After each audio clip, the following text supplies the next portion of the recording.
Swatch is one of the most well-known watch brands in the world, but what most of us don't know is that this company actually owns many other brands like Omega, Longines, Tissot, Hamilton, Rado, and Breguet. Swatch, which resurrected the Swiss watchmaking industry from near extinction and made a genius consultant one of the world's richest men with a $3.9 billion fortune, holds even greater importance in the history of watchmaking than most of us think. Now sit back. We are embarking on a beautiful journey through history together. In the end, you will likely be surprised to learn about a Swatch car that you probably never heard of. But before we get into all that, let's go back to Switzerland in the 1960s.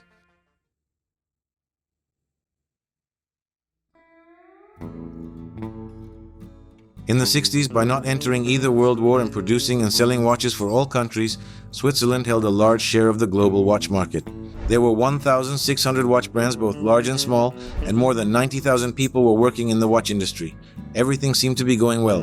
But after the Second World War, wounds had healed, and by the late 1950s, the Third Industrial Revolution, the digital revolution, had begun. Swiss companies also tried to keep up with these digitalization efforts happening worldwide. However, they were never really taken too seriously. Until 1969, when, from the most unexpected place, from Japan, the first quartz wristwatch hit the market. The Astron, developed by Seiko engineers, disrupted the market like a bomb. As other Japanese giants, Citizen and Casio, entered the quartz watch world, alarm bells began ringing for Swiss companies. Quartz watches were more accurate, easier to produce, and cheaper. Moreover, digital advancements around the world had started to attract more interest from users. Even James Bond was using digital watches now. In 1978, the quartz watch market caught up with the mechanical watch market. Swiss companies were too late to take action, and of the 1,600 brands, only 600 remained, with 1,000 brands having already shut down. The remaining brands were on the brink of bankruptcy, burdened with debt, and almost all of them had been seized by banks. By this time, the best-selling watch brand in the world was the Japanese giant Seiko. In 1983, one of Switzerland's largest watch groups, SSIH, which was an Omega-Tissot partnership, offered to sell the Omega brand to Seiko. However, the Japanese rejected this offer, and perhaps it was one of Seiko management's biggest mistakes.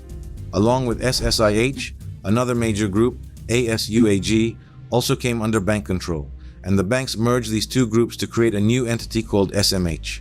And they would turn to a consultant of Lebanese descent for the management of SMH. Nicholas was born in Beirut in 1928 as the second child of a Lebanese mother and an American father of Lebanese descent. His father was an intelligent man who had received dental education in Chicago. When Nicholas was 7 years old, they fled the chaotic environment in Lebanon and moved to Switzerland as a family. Since childhood, Nicholas was fond of numbers and mathematics. He also received his university education in France, majoring in mathematics, physics, and chemistry. In 1950, while in Lebanon, he met the daughter of a Swiss industrialist, and they got married the following year, settling in Switzerland. Young Nicholas would start his career in Switzerland. Nicholas started working as a risk analysis engineer at Switzerland's largest insurance company. He conducted risk analyses for places to be insured and played an important role in helping the company make the right decisions. A bright future awaited him at the company, but with a radical decision, he left and joined his father-in-law's engineering company.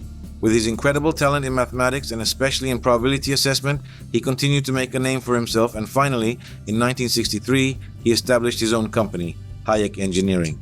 They were providing consultancy services to large companies, and over the next 15 years, many major firms sought consultancy from Hayek. Things were going well for Hayek, but the job offer that would change his life was set to come from Swiss banks.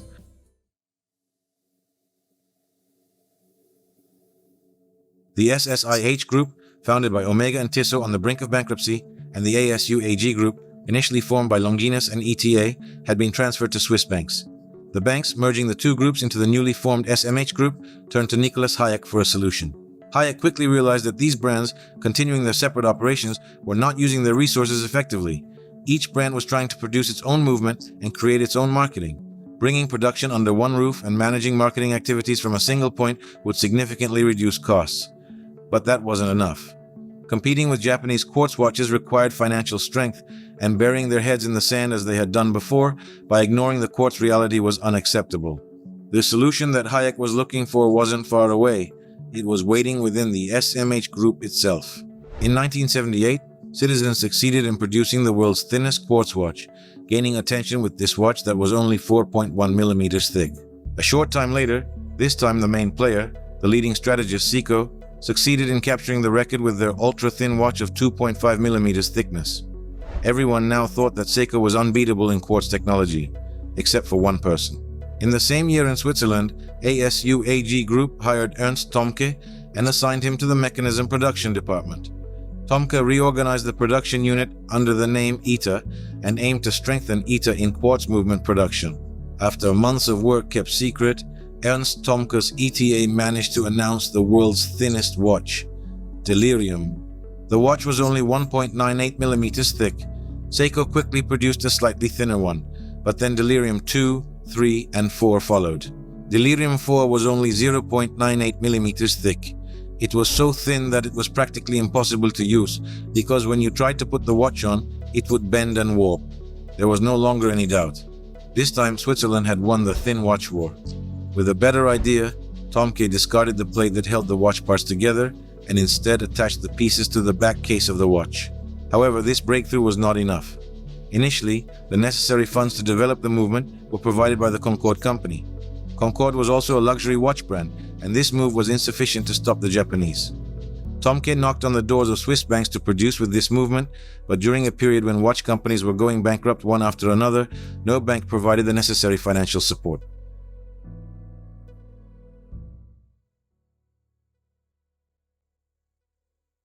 Thomke's group, the ASUAG Group, had now become the SMA Group, with Nicholas Hayek at the chair. Hayek realized that the biggest mistake made in the last 15 years was trying to beat the Japanese at their own game. In the past years, Omega, Longines, and Tissot had been producing quartz watches trying to surpass Seiko. This was both impossible and damaging to the brand's image as prestigious mechanical watch producers worldwide. Rolex had attempted this for a very short period, but later the marketing visionary Hans Wilsdorf recognized this mistake and decided never to produce quartz watches again. The SMH Group needed to do this. They had to follow in the footsteps of Omega, Longines, and Rolex then. But leaving the Japanese alone in the cheap quartz market would also be a big mistake and would mean no financial chance to compete. Hayek had a meeting with the ETA Group, now part of SMH, and met Thomke. Thomke explained the Delirium project to him and said they couldn't secure financing from banks. Hayek's response was brief: "I'll take care of it." Within a few weeks, the necessary financing was ready. The SMH Group started working quietly, and one night an unexpected bomb dropped on the watch world. Swatch. We started seeing colorful Swiss-made quartz watch commercials on television channels. The name Swatch came from the term second watch. Hayek's goal was to make it easy for everyone to purchase multiple watches according to their style and taste. In terms of design, these were very different from Japanese quartz watches. They featured a variety of styles, carrying the signatures of the era's renowned designers, distinct from traditional classic watch designs. With its affordable price and the impact of being Swiss-made, Swatch hit the industry like a bomb. It could be produced in the hundreds of thousands in factories without human touch at a much lower cost. Hayek had beaten the Japanese at their own game. In its first year, Swatch watches sold over 1 million units. In the following years, this success continued to multiply without slowing down. In 1985, Hayek and a few investor friends purchased the SMH Group from the banks. Hayek took over as the CEO of the company. The money earned from Swatch started to be transferred to other brands within the company, namely Omega, Tissot, and Longines. And over time, these brands re-solidified their positions in the world of mechanical watches. The situation had reversed. Seiko realized that, in a way, it had shot itself in the foot with the quartz revolution and had to reopen the chapter on mechanical watches that it had closed, because people who wanted more special and meaningful watches were turning back to mechanical ones. Even James Bond was now wearing Omega. Nikola Hayek tirelessly continued to make breakthroughs and changes in the company every day. He believed that companies were always slow in decision-making due to excessive bureaucracy and unnecessary complexity. That's why he constantly advised company employees to come directly to him instead of their managers whenever they had a problem or a new idea. In the following years, he incorporated many weekend watch brands into the group. In 1998, he changed the group's name from SMH Group to Swatch Group. Swatch was always special to him. His ability to quickly connect with reformist and radical ideas made him a subject in economics classes, even though he never studied economics. In 2003, he handed over the company management to his son Nick Jr. Hayek, but he never truly severed ties with Swatch Group. In 2010, at the age of 82, he passed away from a heart attack while working at the company building. When he passed away, he had become one of the richest men in the world with a fortune of $3.9 billion. But more importantly, he had already achieved immortality as the hero of a success story that reshaped the country and the watchmaking industry, earning him a place in the history books.